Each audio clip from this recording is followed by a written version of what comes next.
دیکھیں یہ ایک میری جتنی عمر ہے میں سمجھتا ہوں کہ قوم کی زندگی میں ایک یونیک مومنٹ ہے آج، اور یہ بڑی خوش قسمت ہوتی ہے ایک قوم جب اس کی زندگی میں اس طرح کا ایک وقت آ جائے جو ایک ڈیفائننگ مومنٹ کہہ سکتے ہیں. اور ڈیفائننگ مومنٹ کیسے ہے کہ یہ ایک اگر اس میں سے قوم یہ امتحان پاس کر لے تو یہ ہمیشہ کے لیے ہمارا ملک بدل جائے گا. اور یہ جو آزادی کی ہم بات کرتے ہیں، حقیقی آزادی کی، حقیقی آزادی کیا ہے؟ حقیقی آزادی بیسکلی رول آف لا ہے. ایک قوم آزاد تب ہوتی ہے جس قوم میں قانون کی حکمرانی ہوتی ہے. غلام قوم وہ ہوتی ہے جس کے اندر طاقتور کے لیے قانون اور کمزور کے لیے دوسرا. آج جو ملک خوشحال ہیں دنیا میں، ان سب میں ایک چیز کامن ہے، رول آف لا ہے.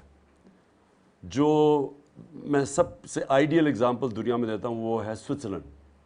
اب سوئٹزرلینڈ کی ریسورسز اور پاکستان کی کمپیئر کریں تو